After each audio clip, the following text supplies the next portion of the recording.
Hello, everyone. I just wanted to spend some time today and talk a little bit about where we're at in a soul level. I want to talk about the divine feminine and the divine masculine, and I want to talk about betrayal.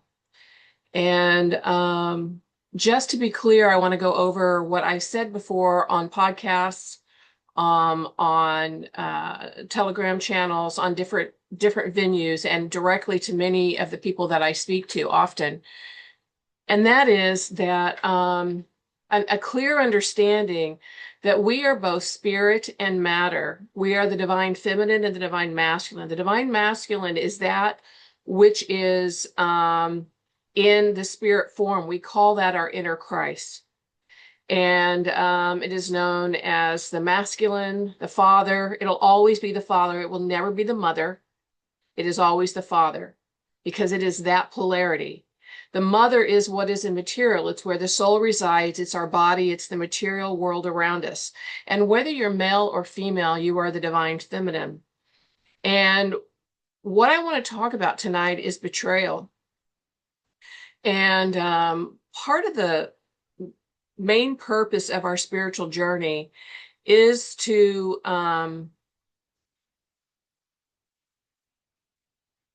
and I'm trying to think of the right words, is to develop the relationship with our inner Christ and ourself, and to be the good friend to ourselves. That is the real relationship. Every outer relationship that we have is teaching us and bringing us back to ourselves so that we can be in divine relationship with self.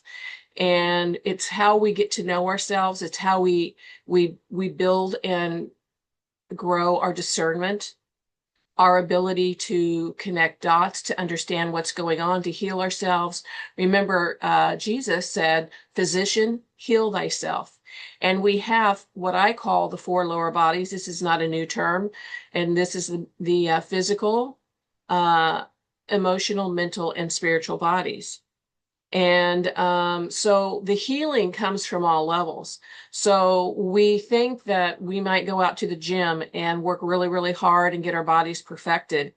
That is one level of healing, and it is the very basic. The higher levels of mastery, if we will, or self-awareness come through the mental, emotional, and spiritual bodies. And in our journey, we find that as we're moving forward, we are triggered by people around us. Maybe we're in relationships. Maybe it's a cousin, maybe it's a spouse or a parent, and we have difficulty in those relationships. And we automatically look at those relationships and we believe that the turmoil and the out of alignment states are a problem, that we might feel cursed, we might feel like the weight of the world is on our shoulders and not know how to move forward from this. Part of the spiritual path is learning to be aware in the moment and paying attention to what's going on and wanting to know. It's being accountable and responsible for our own actions. I've said before that if we take the premise that every person we meet is our teacher, then we can see how we're triggered and we can learn in every single situation.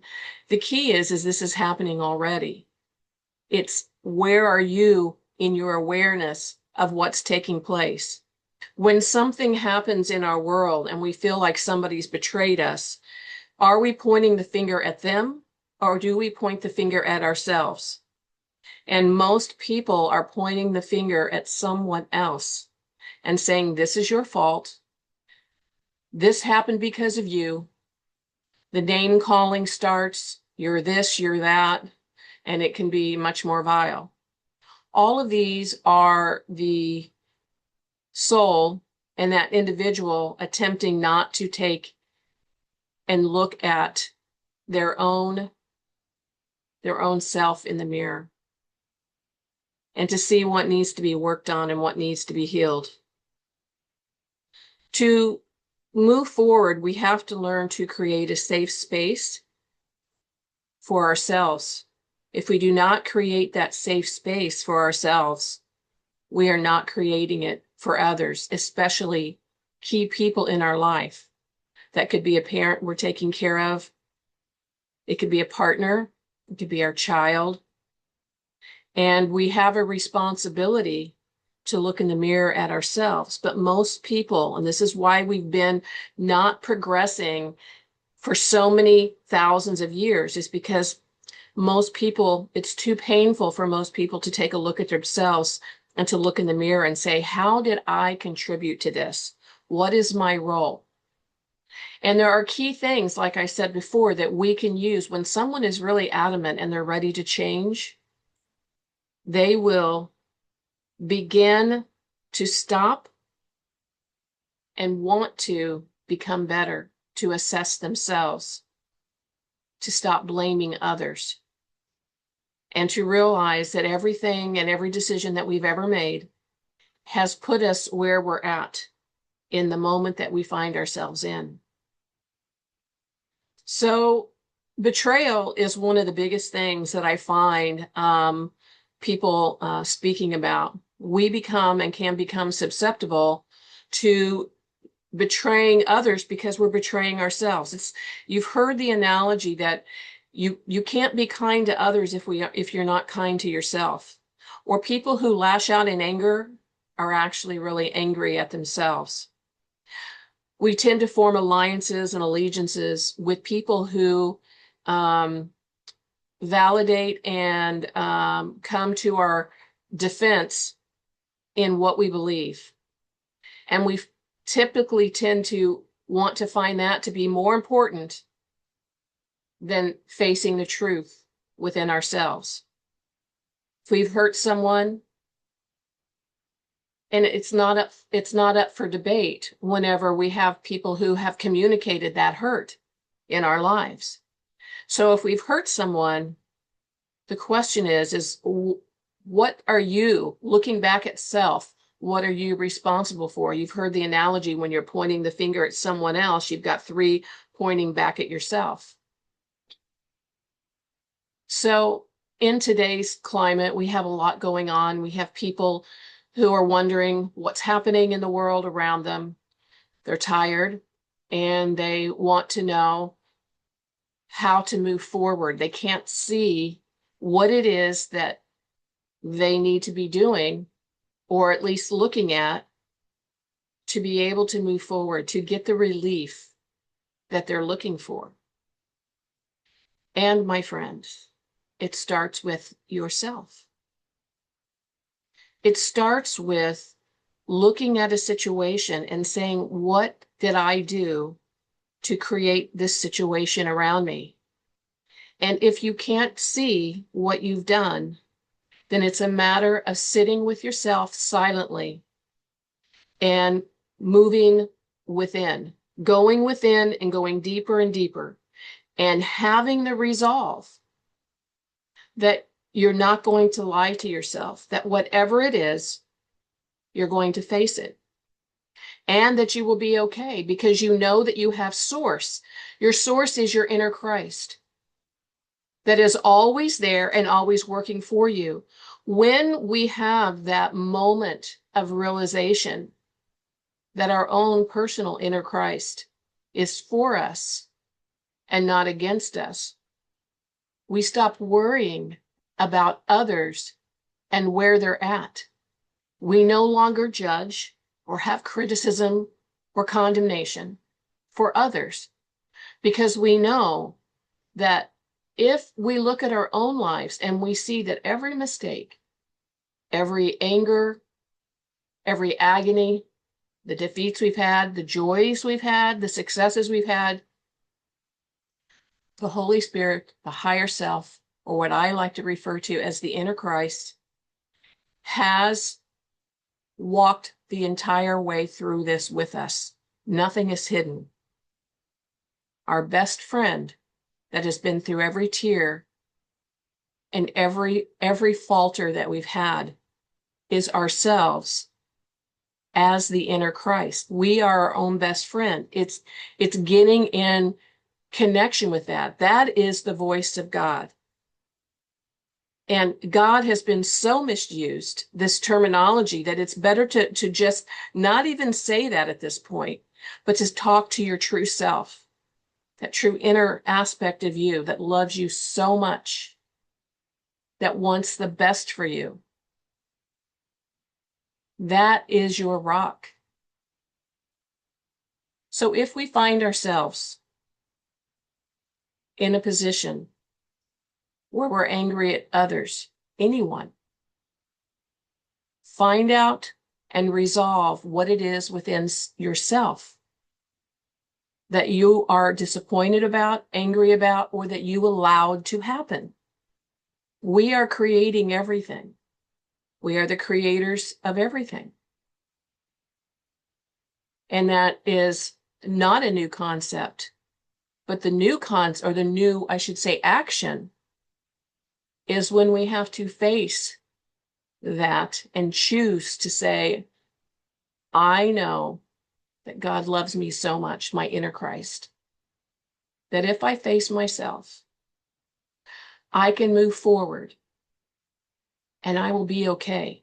I don't need to look at another. I don't need to compare myself to anyone else.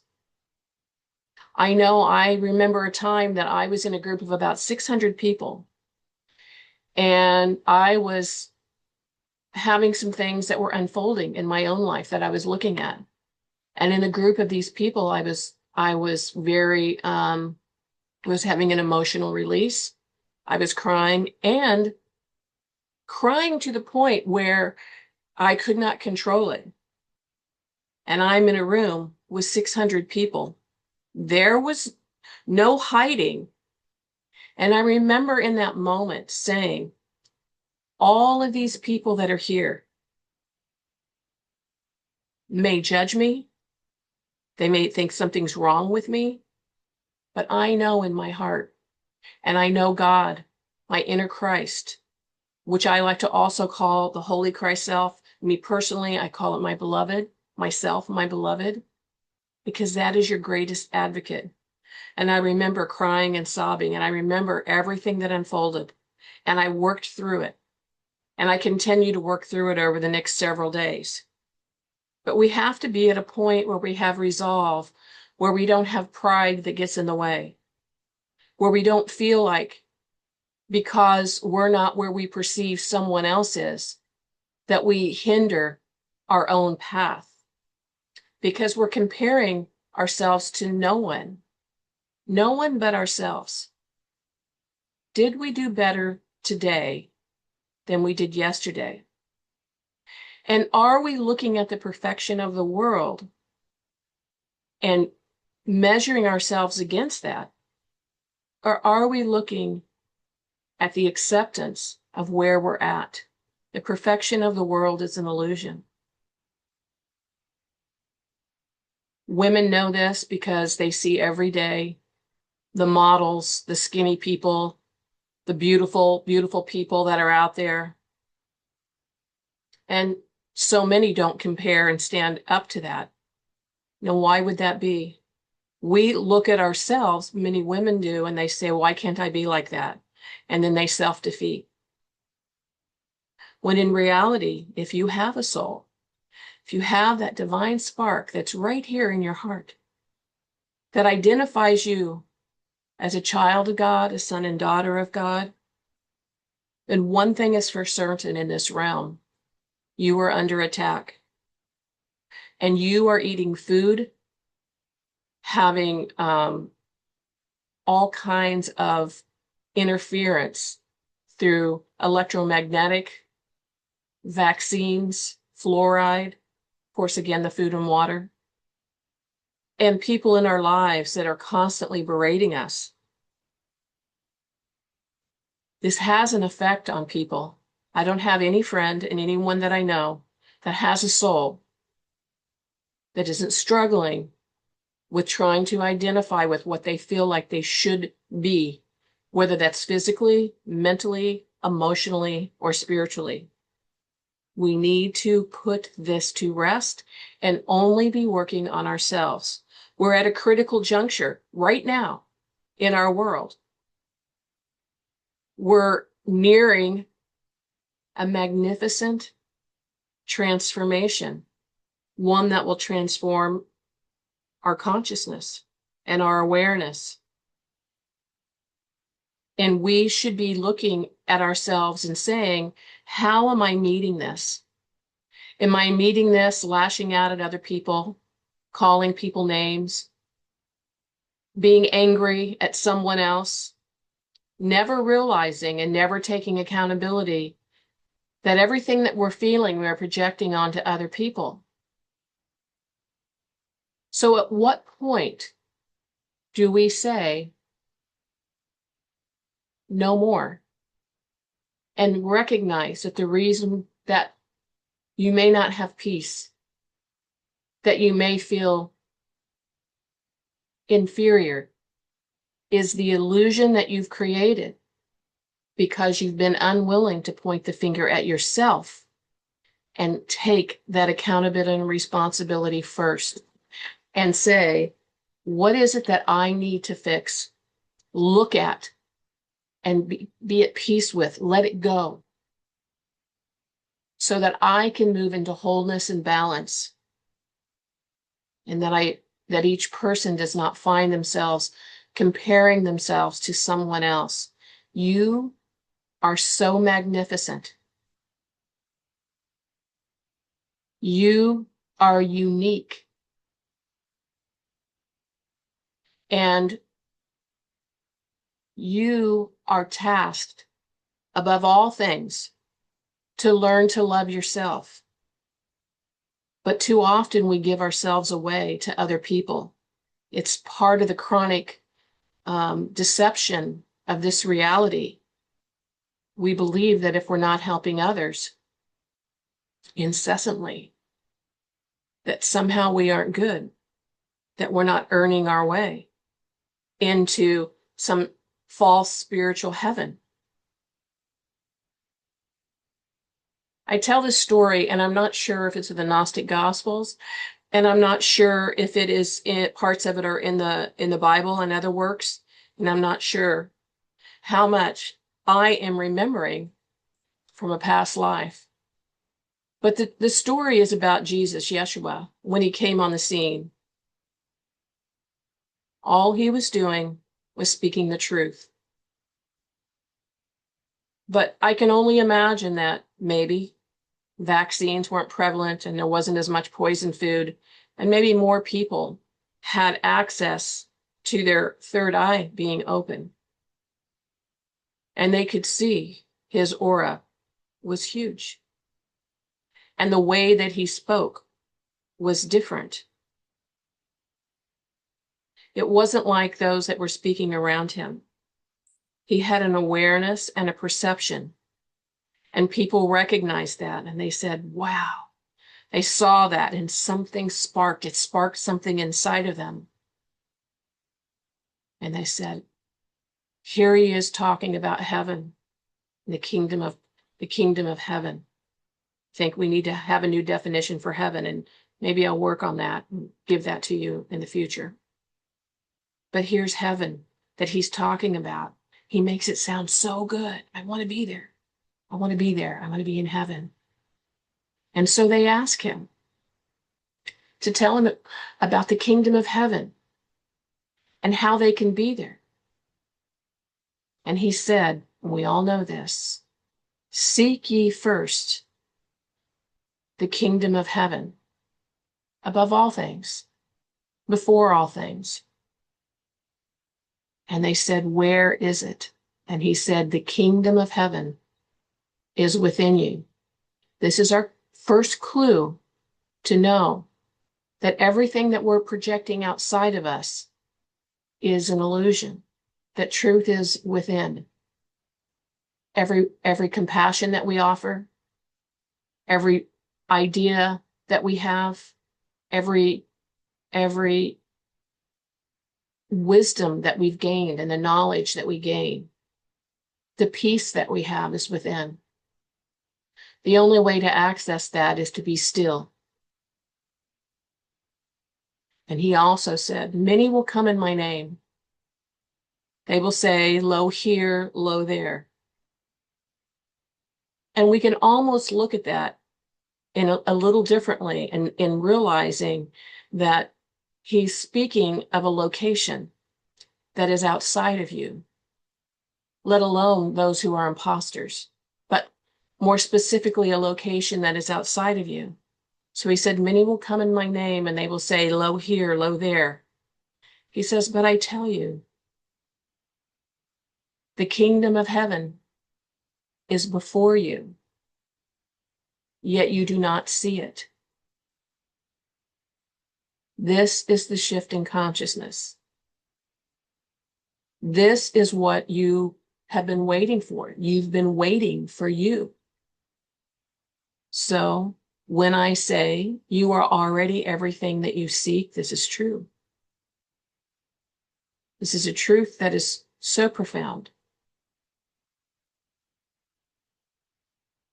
So I just want to leave you with the awareness that if you find yourself lashing out at others, blaming others for your misfortune, this is an illusion.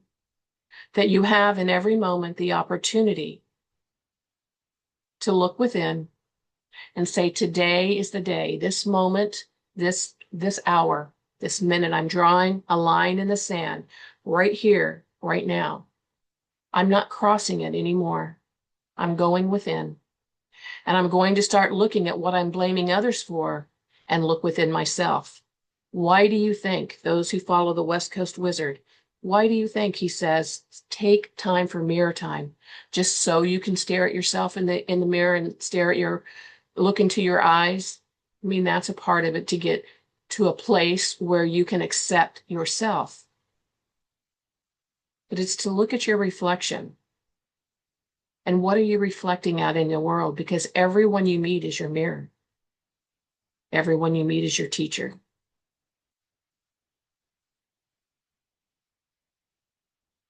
So during this time where so many people are on edge, are wondering, why is this taking so long? What's happening?